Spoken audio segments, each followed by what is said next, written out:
Alright, let's talk about Berlin, or let's rather not talk much about Berlin because that map is just straight away stupid.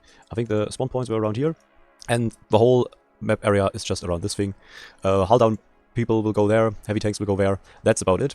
Sometimes around here, sometimes around here. In late game you can do maybe a little bit more flanking over the northern part, but not much. That whole area here, it's just garbage. It's just stupid. Medium tanks can try to play a little bit hull down here, but just cupola sniping in the end and wait for the northern part to be done. Absolutely disgusting map. One of the worst map. If I think it is the worst map in World of Tanks. It's so stupid. It goes directly to the ban list. And as I said, Berlin directly down to the lowest possible category. So number 37, if I'm right, then it's Oyster Bay. Here we are on the island map. Interesting, yeah, idea definitely. Yeah, well, the map is not bad, but it's also not the best one. You go normally here, and then here and here, are from the north part here and here with your heavy tanks, fighting around this area here. Yeah, you also have like this middle part with a tunnel in the mountain, which gives it a nice possibility to flank somehow. Sadly, that area here is not really played by anyone because it's not possible to be playing this without being spotted so much. Sometimes light tanks are yeah, waiting there. Lots of tank destroyers on this area, making this northern part almost impossible to be played. And that central part becomes a little bit more playable in the late game, where you can maybe try to flank or attack the enemy team when you're winning, or returning when you're defending. All in all, because it's just around that whole area again, that thing here, and very hard to play in the early game and also in the mid game. This part here, which is not really contested, the big size of the map becomes a little bit irrelevant because yeah, it's just about the main central part and the cap points. So suffering from that poor map design, actually, I'd say this map goes to C tier, actually. Yeah, because the size is just irrelevant in winning this map. Outpost is kind of the same problem. You have the spawns here and around there, and it's all about that area here. Heavy tanks will go there, and in the end, some people try to camp here or there to hold off the enemy push if they are succeeding there. It's just a standoff situation. People will camp here, especially light tanks, for example. Light tanks here, campers, what color? Campers here, and only in late game sometimes they will manage to go through this area, but only if all the tank destroyers are retreated or dead. Sometimes people are trying to go through here, and some are also managing it, but the problem is you can maybe here shoot at the camper positions, which are a little bit here and there in this area, but normally people are already hiding and it's pretty useless, and then you just wait in this area for the push of the enemy team to go here or there to have maybe 1 or 2 shots. So kind of the same problem than Oyster Bay. There's just one important thing, one important part, and the whole big size of the map is not supporting that important corridor of the map, and it makes kind of the whole rest of the map useless and unimportant and just decoration for the late game. So because it even lacks the tunnel in between the mountains like Oyster Bay, where you can do a little bit of flanking maybe, and yeah, have some sort of usefulness in this, I think Outpost is actually just a bad map with a big fat camper location in the south and the only corridor in the north, which is also just being dominated by heavy tanks, which if they win, they go with their low HP to the enemy base, and then they are getting harvested by the tank destroyers there. It's a stupid design. So Pearl River, the problem with this map is if you go with heavy tanks, you only can go here, this area, but it has like lots of like heights, I would say, where you can have different plateaus where you can play, which makes this a little bit more interesting. With medium tanks, normally you go to this direction here. Some are playing hull down there, but I would also recommend rather to go to the important location, this one here, not really in the mountains, but I mean, you know, this one, and then try to outflank the enemy heavy tanks. And if you win, you can go up here and then try to push through that higher area, or at least shoot at the enemy tanks, which like to camp around this position here, this position's here, somehow here, sometimes a little bit, and some are sitting there. Same thing for the other side. Of course, you could push up here and then shoot down here, or to push through the middle. I think it's easier to go from the northern part then into the central area of the map. Then from the south part, you can just normally just get dropped here and then drive onto the enemy team if the tank destroyers are not harassing you too much.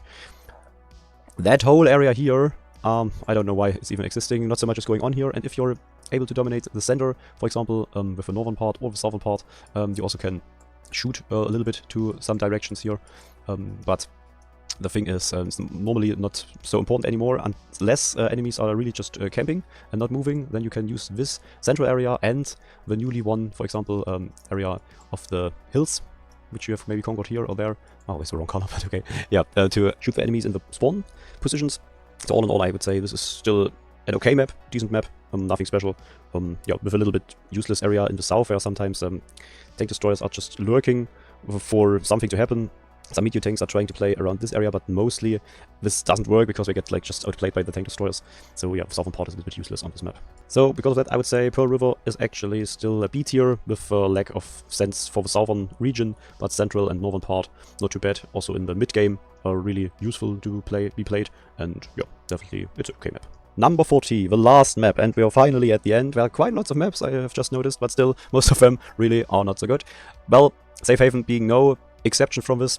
The thing is, you go, for example, from that spawn, normally, yeah, exactly, through the bridge up here, and normally just camp here, or try to play here in the mid-game. Same goes for the other spawn. Mid-game, you can try to play in the center. Early game, you normally just go through that area here, and then camp here in this part, and nothing much going on. Some people are also trying to go to the north part, and yeah, just sit here, but I think it's kind of useless. Not much going on there. Tank destroyers normally are camping here, light tanks sometimes try to play around this region, not really doing much, or can't do much. Also late game positions are nice to be played here or here, when the enemy team is able, for example, to push through here and go to the enemy's spawn point. Then you can like try to outplay them with yeah, sniping from these positions. Also the enemy team likes to go through here and then rear, and then you have here really annoying camper position, yeah, trying to hold off the enemy place. So this whole area in the middle here, this is the important part. Mostly heavy tanks or medium tanks with hell down capabilities have first advantage here. Also you can play a little bit side scraping in this parts, for example, side areas of this harbor whole thing. All in all, I would say just one central position, which is important here, with some decoration in the south where tank destroyers and light tanks are waiting for late game to hold off the enemy push, or to push with your own team, and make pressure to the enemy.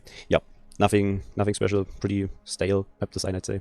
Because of the overall staleness of this map and boringness, I would put it in actually D tier.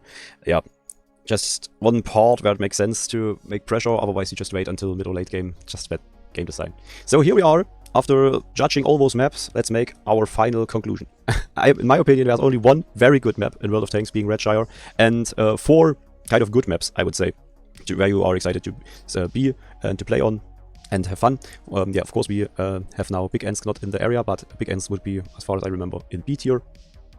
But yeah, all in all, B tier still at least playable maps. And then we have this large amount of garbage. That's if you just say C tier with 6 maps, which are already not so good. Okay, but you can stand them. You know, you can still make sense out of them. You can play them, and it's not that bad. But after that, it just becomes like, oh, why am I on this map? And we have, let's count, 6, 7, 8, 9, 10, 11, 12, 13, 14 maps, which are shit designed, which force you to do only one thing, or to wait until one thing happens. For example, the push of heavy tanks is successful or not.